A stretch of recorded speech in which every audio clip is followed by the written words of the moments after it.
Boa noite.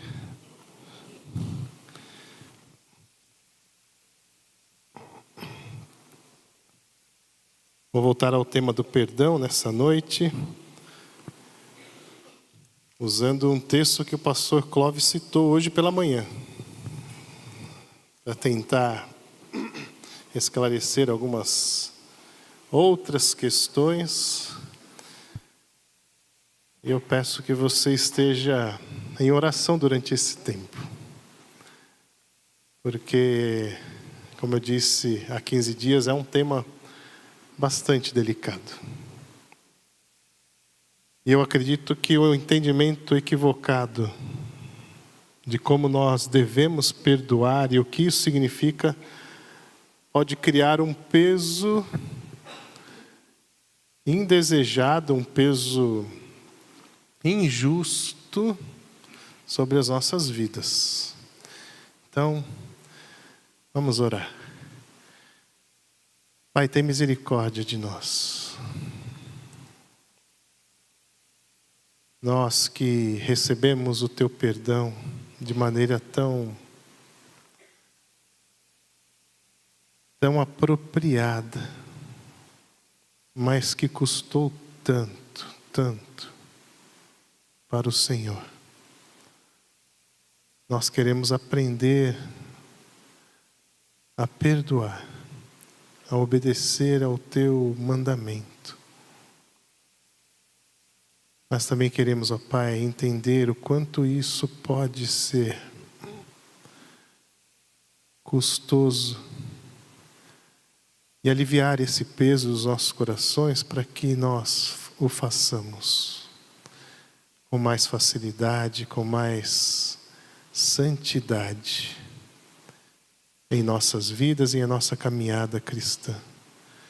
Dirige-nos, ó Pai, fala aos nossos corações, eu peço, juntamente com os meus irmãos, em nome de Jesus. Amém. Bom, o texto está aí, João capítulo 8, versículos 1 a 11, vão nos nortear nesta noite. Vou ler apenas o final do versículo 11 por enquanto. Declarou Jesus: eu também não a condeno. Agora vá e abandone sua vida de pecado. Eu não sei se você já percebeu, mas eu tenho uma grande cicatriz aqui na testa. Às vezes, alguém confunde com marcas de expressão, mas não é. Se for, é uma marca de expressão que começa aqui embaixo e termina aqui em cima. E eu ganhei essa cicatriz num tempo em que eu já era formado em odontologia e fazia à noite ainda a faculdade de educação física. E voltando para casa numa sexta-feira, depois da aula, eu queria estar em casa por conta de, no sábado, ter ainda muitos clientes. E então eu estava voltando com um carro super moderno e confiável da época, uma Chevy 500. Quem já teve Chevy 500 sabe como o carro é bom para dar problemas. E o carro estava ruim, estava rateando, não respondia a aceleração, e eu vim lutando com o carro para ver se ele chegava em casa. E no caminho, o que eu me lembro é que um carro me fechou, eu subi no canteiro, um canteiro que separava as duas pistas, e no meio do canteiro tinha uma estrutura de concreto. E eu só lembro, depois de acordar assim, eu não cheguei a desmaiar, mas de acordar com a testa aberta em 2 pontos aqui.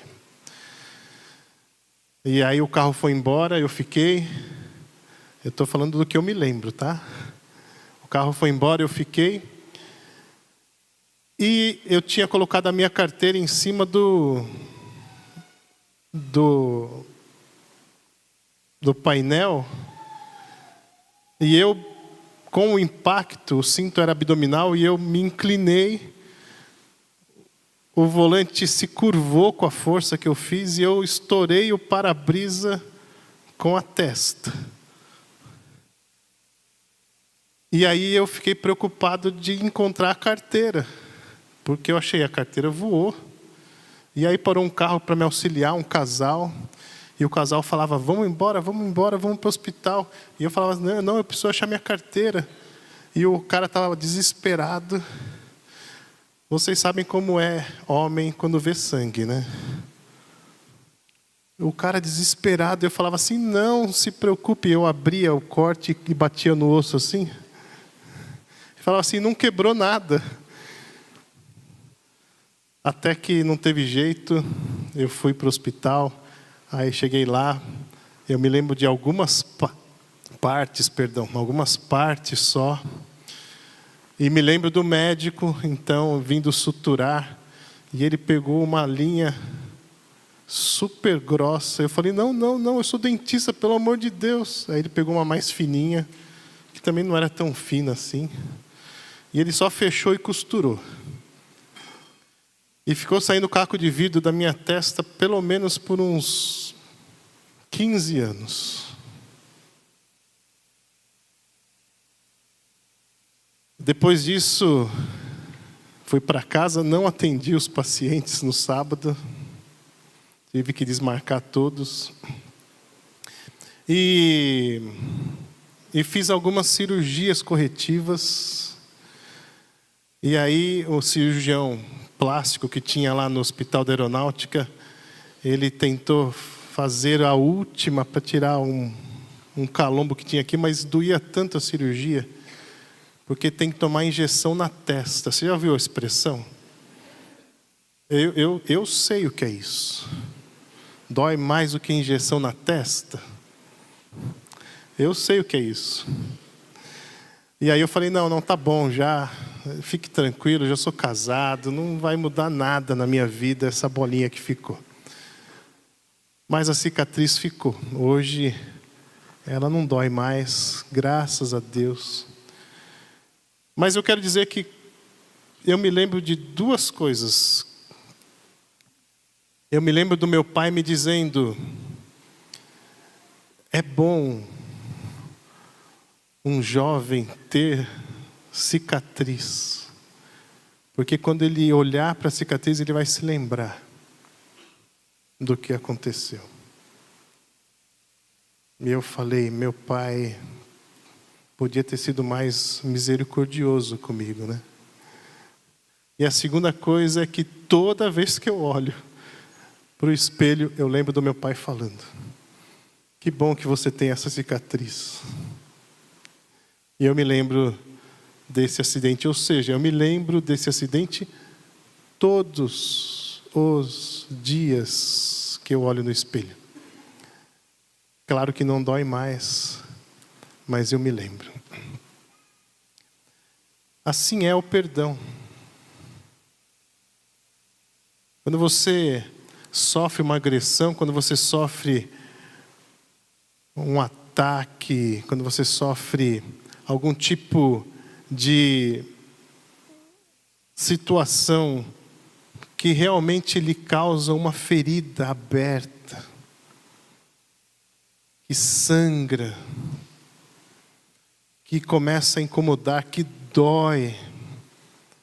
Quando você sofre isso,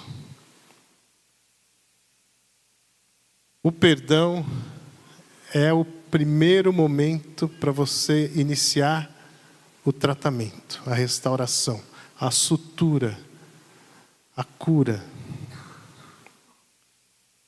Mas ele vai deixar uma cicatriz.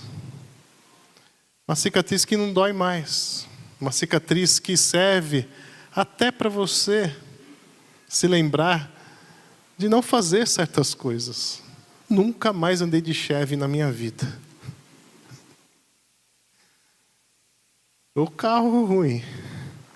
Alguém já teve Chevy 500 aqui? Olha só, são sobreviventes. Mas a cicatriz é o resultado final. É aquilo que a gente vai carregar por toda a vida. Mas ela só pode começar a se formar, começar a sarar aquela ferida com o perdão. Então é isso. Essa é a dinâmica que nós precisamos entender. Porque, como eu disse há 15 dias, e eu quero gastar um tempo maior nesse primeiro momento, perdão não é minimizar ou absolver a culpa, mas é o primeiro passo para aliviar o peso. Perdão não é dar um tapinha nas costas da outra pessoa e dizer assim, eu te perdoei. Isso não foi nada. Foi sim. Olha o resultado. Às vezes eu passava lá, a pista que eu me acidentei era do lado da rodovia Dutra. Quando eu bati naquela estrutura, ela era uma caixa de energia, apagou a luz da avenida inteira. E às vezes eu passava pela Dutra e olhava para a pista do lado, a caixa estava torta assim. Foi grave. Eu podia ter morrido. Eu só não morri porque Deus me deu uma cabeça dura. Você já tentou quebrar um vidro com a testa? O resultado não é gostoso. O perdão é assim. Não é esquecer, absolver. Não é dizer, não aconteceu nada. Mas com certeza, se você não perdoar, você não vai conseguir dar o primeiro passo para começar a aliviar o peso. Para começar a tirar aquilo que te incomoda do coração. Para começar a abrir mão. E tem que ser assim. Eu estou dizendo isso porque às vezes a gente precisa perdoar, e perdoar é uma ordem de Deus. Mas as pessoas falam assim, se você perdoou de verdade, você não pode mais cobrar, colocar peso. Não é assim. Existe um processo.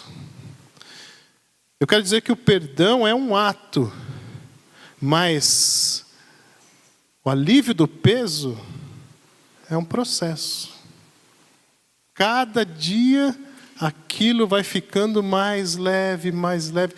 Você vai sempre ter aquilo, como uma cicatriz, mas aquilo não pesa mais. Perdão também não é um sentimento. Eu queria tanto perdoar, mas eu não sinto vontade de perdoar. Eu também não sinto vontade de perdoar algumas pessoas.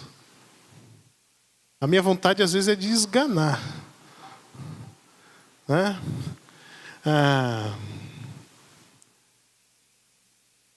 Às vezes a gente vê a figura do pastor, representado por um pastor de ovelhas com um cajado na mão, e aquele cajado ele serve para buscar a ovelha quando ela está caída num buraco ou distante, e o pastor vai lá e resgata a ovelha. Mas aquele cajado também serve para bater na cabeça da ovelha quando ela não está obedecendo. A minha vontade às vezes é de fazer isso. Mas a minha obrigação é de perdoar. Então, perdão não é um sentimento, perdão é uma decisão consciente. Porque se você perdoar à luz de um sentimento, você vai mudar de ideia. Você vai mudar de ideia. Ah, tá vendo? Ah lá, fez de novo. Não devia ter perdoado. Não, perdão é uma decisão. É uma decisão consciente. Não é para você dizer assim, Deus não colocou ainda no meu coração esse desejo. Não, não é isso. Terceira coisa, perdão não é sinônimo de esquecimento. Por exemplo, eu falei que a Lilian estava me devendo 3.000 semana passada, há 15 dias. Era brincadeira, tá? Mas um monte de gente veio me perguntar se ela já tinha me pagado. E perguntou para ela também. Não foi, Lilian? Porque a gente não esquece essas coisas. A gente perdoa.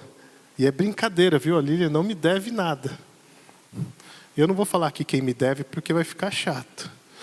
É brincadeira, ninguém me deve nada. Mas perdão é o primeiro passo, um grande passo, para que a dor comece a diminuir, para que eu não sofra mais com aquilo que fica me prendendo. E algumas pessoas me falaram assim, pastor, mas a gente tem que imitar Deus, e a Bíblia diz que quando Deus perdoa os nossos pecados, Ele se esquece, não é verdade? É aí que mora o perigo. Em primeiro lugar, eu me lembro pelo menos de duas pessoas, dois indivíduos que tentaram ser igual a Deus. Um caiu e levou uma turma junto, e o outro desobedeceu e levou a humanidade junto. Os dois quiseram ser iguais a Deus. Então, eu lamento, mas nós nunca seremos iguais a Deus. Esse é o nosso objetivo. Mas a gente nunca vai chegar lá. Nem na eternidade. Senão, quando nós fôssemos para a eternidade, nós seríamos como Deus. Mas na eternidade nós teremos Deus eterno, imutável, todo-poderoso. E a gente ali aprendendo por toda a eternidade. Segunda coisa, é que como eu disse, Deus é eterno. Ele precisa e Ele tem poder para se esquecer, porque a eternidade é o tempo que não tem começo nem fim. E se Ele não tiver essa oportunidade de se esquecer, isso vai ficar na cabeça dele, no coração dele, na mente dele, por quanto tempo? Para sempre. Para sempre. Então ele tem essa capacidade. Mas, gente, nós temos essa dificuldade, porque nós somos seres temporais. Então, perdão não é sinônimo de esquecimento. Perdoei, já não lembro mais o que aconteceu. Mas é um grande passo para a diminuição da dor. Eu posso bater aqui na minha cicatriz. No começo eu jogava futebol e eu ia cabecear, e aí eu falava, ai! E puxava um caco assim. Eu olhava assim, jogava fora. Depois, parou de doer. Eu podia cabecear à vontade. Depois eu parei de jogar futebol. Então, mas o perdão começa esse processo, dá início a esse processo de minimizar a dor. E por fim, o que o nosso texto vai dizer hoje, perdão não é sinônimo de reconciliação, mas abre o caminho para que ela aconteça.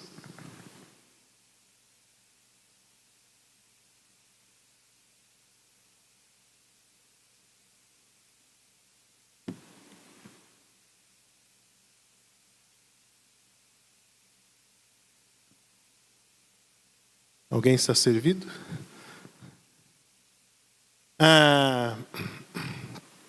Da mesma maneira que eu já li, o perdão é um ato, é um momento. A reconciliação é um processo. Porque o perdão, ele é interno e unilateral. Eu decido perdoar. A reconciliação começa no momento em que eu decido perdoar. Ela é externa e bilateral. Então, o perdão é interno e unilateral. Eu perdoo. Reconciliar é um ato externo, um processo externo. Eu preciso do outro, porque ele é bilateral. Entenderam? Então, eu espero que você tenha entendido o objetivo dessas pregações. Porque às vezes a pessoa fala, você perdoou, você tem que esquecer, deixar para lá, e a sua relação tem que voltar ao que era antes, imediatamente. Gente, isso me lembra do texto de quando os escribas e fariseus diziam o seguinte: Jesus disse para eles: vocês atam fardos tão pesados que nem vocês conseguem carregar ou suportar. Nós estamos fazendo o curso de ética aqui no salão aos domingos, e hoje nós estávamos discutindo mais uma vez sobre a questão da eutanásia, da ortotanásia, do suicídio medicamente assistido, essas coisas. E eu fiz algumas perguntas para a turma e falei assim: você tem que responder. Se alguém perguntar para você qual é a sua opinião, você pode responder, você tem que escolher uma das três respostas. Deve fazer, não deve fazer ou depende da situação. Essa questão é um problema. Porque as pessoas que às vezes colocam esse peso sobre nós, elas não viveram o que nós vivemos. Mas se colocam num pedestal de marfim, e como Jesus disse, atam fardos pesados, mas para os outros carregarem. Então nós precisamos nos libertar disso. Ou seja, temos que perdoar, sim ou não? Isso é uma ordem. Agora, depois que nós perdoamos, vamos começar o processo? Vamos fazer isso. Não sei o tempo que vai demorar. Não sei quando eu vou emprestar de novo dinheiro para a Lília. Mas pode ser que um dia ela esteja precisando. Gente, isso aqui, vocês lembram, né? É só suposição, né? Pode ser que um dia ela troque o sofá da casa dela e ela esteja precisando. E eu fale assim: Lilian, está aqui, ó, de presente para você. Não precisa me pagar. Porque para mim, o processo já chegou num ponto em que eu já consigo lembrar só da cicatriz. Mas isso não dói mais. Então vamos ao texto? Olhe lá na sua Bíblia. Primeiro, observação é que esse texto, esse episódio,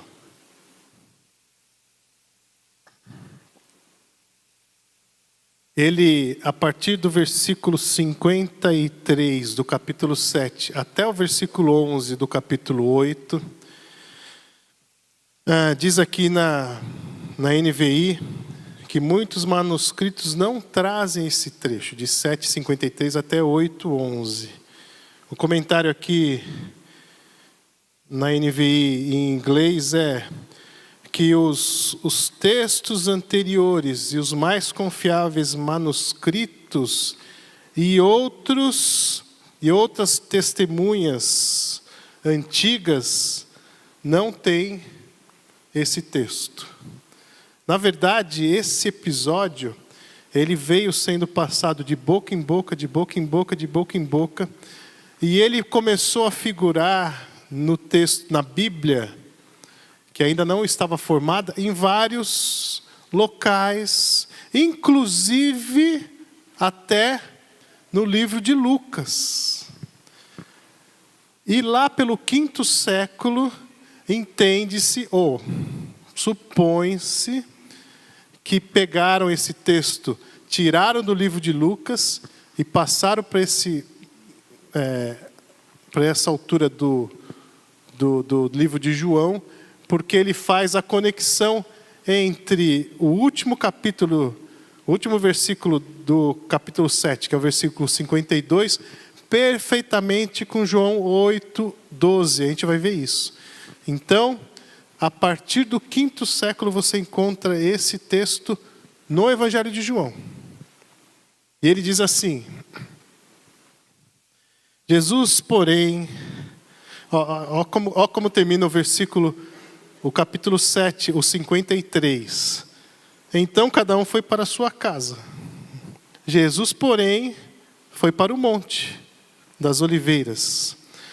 Ao amanhecer, ele apareceu novamente no templo, onde todo o povo se reuniu ao seu redor, e ele se assentou para ensiná-lo. Os mestres da lei e os fariseus trouxeram-lhe uma mulher surpreendida em adultério. É muito interessante porque esse texto faz um contraste, o contraste do que Jesus veio fazer aqui.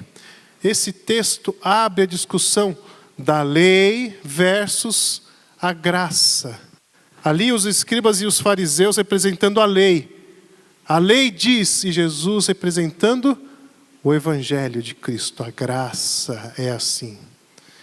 E esse texto começa assim. E aí diz: fizeram-na ficar em pé diante de todos e disseram a Jesus. Ou seja, pessoal mal educado esse. Interromperam a palestra de Jesus, trouxeram a mulher, colocaram ela na frente. Imagina, eu estou aqui pregando, entra ali uns escribas e uns fariseus e trazem uma mulher puxada pelo braço, sei lá por onde, e para aqui interrompe o que Jesus estava fazendo. E disseram a Jesus, versículo 4, Mestre, esta mulher foi surpreendida em ato de adultério. Na lei, Moisés nos ordena apedrejar tais mulheres. Ou seja, nós queremos saber se vamos cumprir a lei. Como o pastor Clóvis disse hoje de manhã, é muito interessante porque a lei diz lá em Levítico 20, 10, e depois Moisés repete isso lá em Deuteronômio 22, a lei diz o seguinte, Levítico 20, 10, diz assim: se um homem cometer adultério com a mulher de outro homem, com a mulher do seu próximo, tanto o adúltero quanto a adúltera terão que ser executados. É impossível cometer adultério sozinho, não é verdade? Sim ou não? Não. Jesus disse que se você desejar, no seu coração você já... Mas não era essa a questão dos escribas. Eles dizem, nós pegamos essa mulher em adultério. No ato. Aí não dá. O ato depende de outra pessoa, não é? É ou não é? E cadê o homem? E aí, eles dizem, então na lei Moisés nos ordena apedrejar tais mulheres. E o Senhor, que diz? Eles estavam usando essa pergunta como armadilha, a fim de terem uma base para acusá-lo. Qualquer resposta que Jesus desse ela seria usada para acusar Jesus. Se ele falasse assim, sim, a lei está certa, eles iam falar, não tem misericórdia, não tem graça, não tem piedade. Se ele falasse, não, é contra a lei de Moisés, onde já se viu, vamos apedrejá-la. Aliás, isso é uma coisa muito interessante, quando a gente é obrigado a responder sim ou não, sem pensar. Cuidado com isso. Às vezes é melhor você não responder. É melhor você ficar quieto. Vai para casa, pensa, não fala nada. A gente às vezes quer ser mais justo que o Senhor Jesus. Ter todas as respostas. Cuidado, crente que tem todas as respostas vai ter dificuldade um dia. Mas vamos lá. Mas Jesus inclinou-se, ele estava falando lá, e ele inclinou-se e começou a escrever no chão com o dedo. Só uma observação interessante aqui. Você acredita que os monges da Idade Média, eles gastaram pelo menos uns 10 anos num concílio para tentar descobrir o que Jesus estava escrevendo no chão? Pagos pelo imperador, claro, né? Mas ele se inclinou e começou a escrever no chão. Visto que continuavam a interrogá-lo, ele se levantou e lhes disse, se algum de vocês estiver sem pecado, seja o primeiro a tirar a pedra nela. Em algumas versões diz assim, se algum de vocês nunca errou, seja o primeiro a tirar a pedra. Aí diz aí a lenda que levantou um adolescente e deu uma pedrada na mulher. Porque adolescente... Você conhece algum adolescente errado aqui? Conhece ou não? Quem já criou adolescentes aí? Você conhece algum adolescente que já errou na vida? E aí disse que Jesus virou para ele e falou assim, você nunca errou? E aí o adolescente respondeu, dessa distância nunca, Senhor. Mas aí, onde que eu estava? Cadê? Inclinou. Se algum de vocês estiver sem pecado, seja o primeiro a tirar a pedra nela. Inclinou-se novamente e continuou escrevendo no chão. Qual é a questão? Jesus, ele inverte a situação. Porque se alguém assumisse que não tem pecado, ele seria digno de morte. Então Jesus fala assim, quem não tiver pecado, pode atirar. E aí, ele volta e começa a escrever no chão. Por quê? Porque a lei dizia que toda acusação deveria ser feita por 2 ou 3 testemunhas, nunca por uma só. E da mão das testemunhas sairia a punição. Quem deveria tirar a primeira pedra? As testemunhas que pegaram a pessoa em acusação, e elas trazem essa pessoa, e elas devem ser os primeiros a tirar. Mas eles não tinham coragem de fazer isso, porque eles estavam armando todo um plano para pegar Jesus. É por isso que lá em Mateus 18, 20, Jesus diz assim, onde estiver 2 ou 3 reunidos em meu nome, eu ali, 2 ou 3 o quê? Testemunhas. Porque a palavra de 2 ou 3 testemunhas tinha valor legal. E aí ele abaixa e continua escrevendo. E aí diz o texto, os que o ouviram foram saindo, um de cada vez, começando pelos mais velhos. Jesus ficou só, com a mulher em pé diante dele. Então Jesus pôs-se em pé e perguntou-lhe, mulher, onde estão eles? Ninguém a condenou? Essa parte é sensacional. De todos ali, quem podia tirar a pedra? Jesus. Ele é o juiz perfeito, porque ele nunca pecou. Mas ele disse, onde estão seus acusadores? Só eu posso tirar essa pedra. E aí ele diz, ninguém a condenou? E ela diz, ninguém, Senhor. E ele diz, eu também não a condeno. Agora vá, abandone a sua vida de pecado. Ou seja, vá e mude de vida. E por que eu disse que esse texto está aqui? Porque ele lança a luz sobre o versículo 12. Falando novamente ao povo, Jesus disse, eu sou a luz do mundo. Quem me segue nunca andará em trevas, mas terá a luz da vida. Como nós fazemos para ir e não pecarmos mais? Andando na luz. Certo? Vou fazer 3 afirmações, depois vamos fazer 3 aplicações. Primeira afirmação.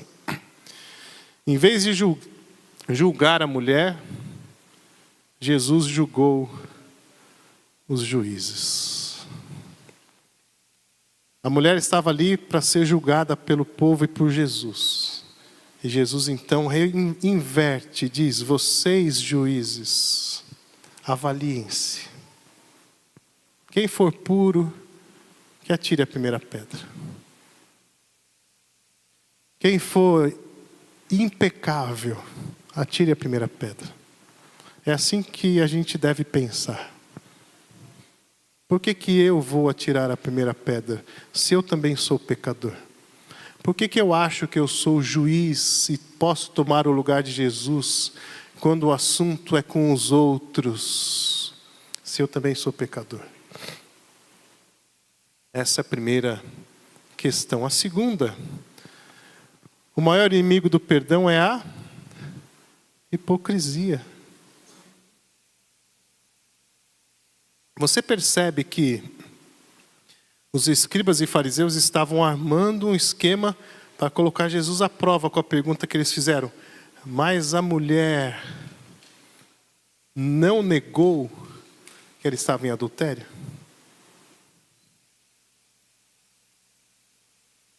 O maior inimigo do perdão é a hipocrisia, é vestir a máscara de outro. É vestir a máscara de juiz, e aí você não precisa perdoar. É vestir a máscara de impecável. Dizer, eu não fiz nada. Ou se eu fiz algo é porque ele mereceu. E aí nós nos tornamos hipócritas, e é difícil perdoar um hipócrita. É difícil perdoar uma pessoa que se coloca no lugar de outra, que se coloca numa posição de outra, que se coloca numa situação que não é verdadeira.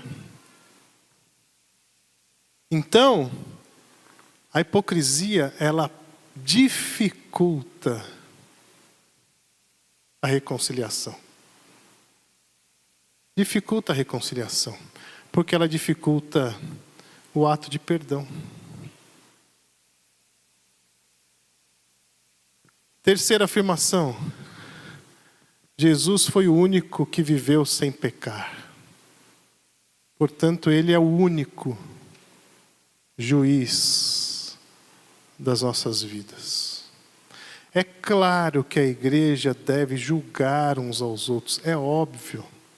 Às vezes a gente usa o texto, não julgueis para que não sejais julgados. Fala assim, você não pode julgar. Não, o texto não diz isso. O texto está colocando uma relação. Não julgueis para que não sejam julgados, porque na mesma medida que vocês julgarem, com essa medida vocês serão julgados. Então, cuidado com a medida que vocês usam para julgar uns aos outros. Mas o juiz perfeito é Cristo. Então a gente tem que ter muito temor para apontar o dedo para os outros. Muito temor. Como disse o pastor Clóvis hoje de manhã, em vez de divulgar a questão, nós devemos ser aqueles que colocam a capa sobre a vergonha. Ajudam a colocar a capa e a cuidar do irmão.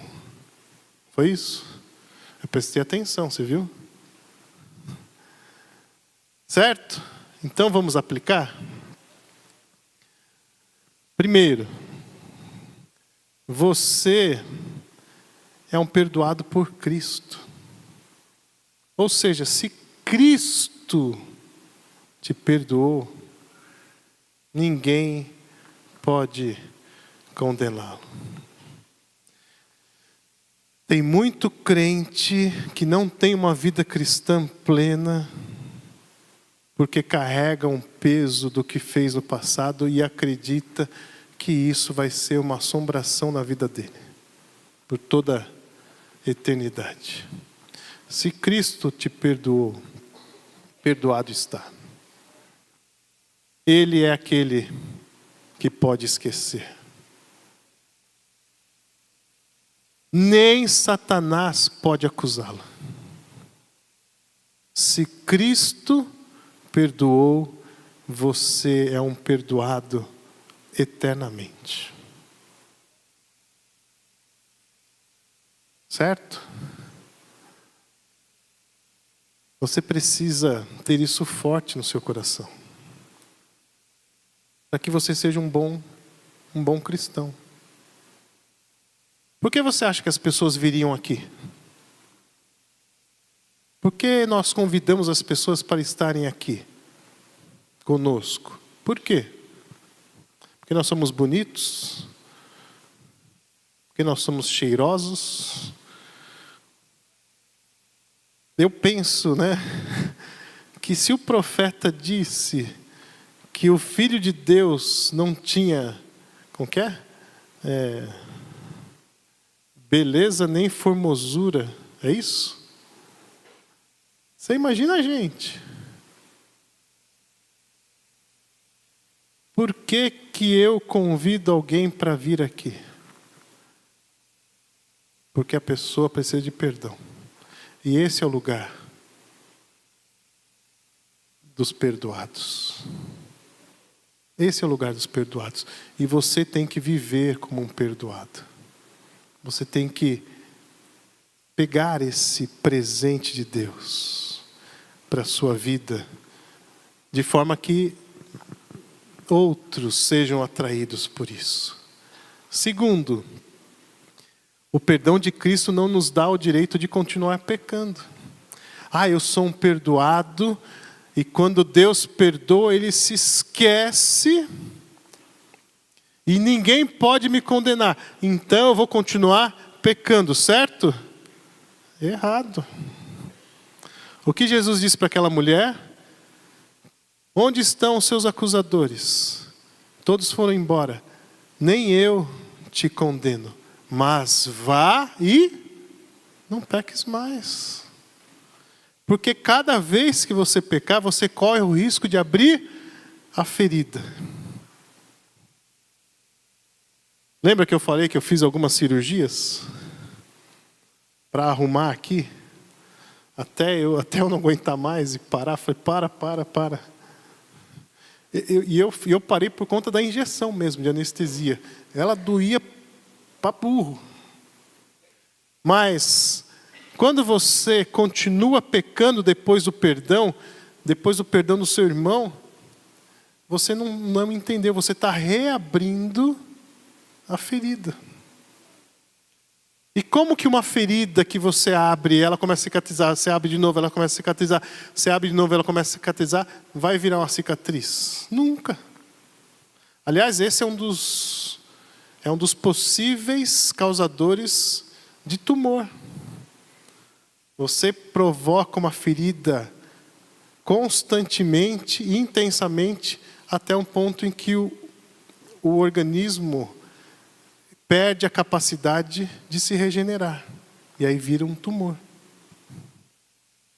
Então, o perdão de Cristo não nos dá o direito de continuarmos pecando. Sabe por quê? Porque o perdão de Cristo custou muito caro. Ele teve que morrer. Ele teve que morrer para nos perdoar. Só que, preste atenção, se você sair daqui só com essa última frase, eu vou ficar muito feliz. O perdão de Cristo não salva.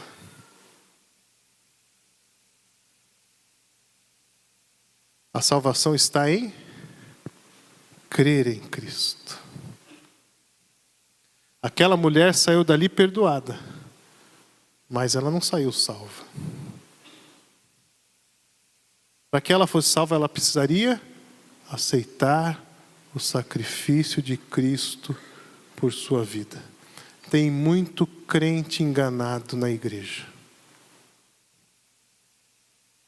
que se agarra ali naquela primeira afirmação, fala assim: eu já estou perdoado, mas nunca teve um encontro real com Cristo. E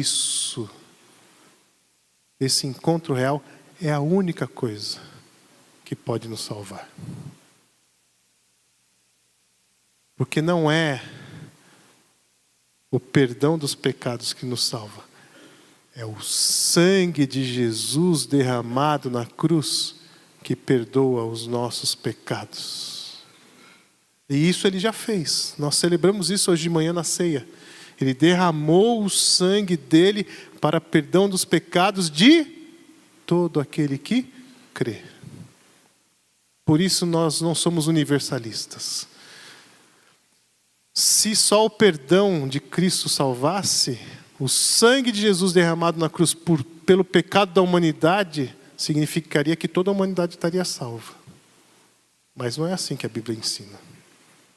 A Bíblia diz que alguns não vão aceitar esse Salvador. E se você está nessa situação, eu peço em nome de Jesus,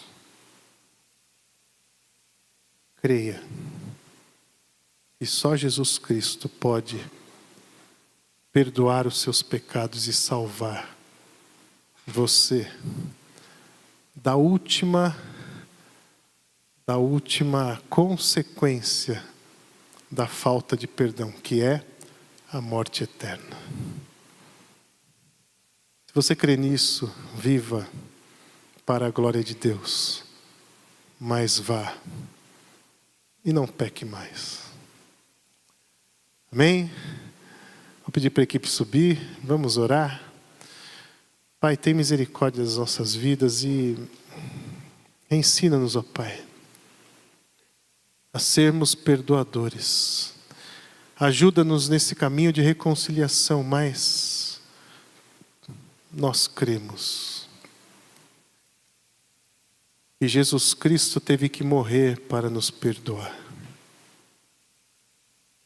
E cremos na cruz de Cristo, no sacrifício perfeito, no juiz, o único que pode nos absolver, impecável, mas que se fez pecado por nós, para que nós não sofrêssemos as consequências de morrermos em pecado. Nós cremos em Cristo. Seja assim a nossa semana, em nome de Jesus. Amém.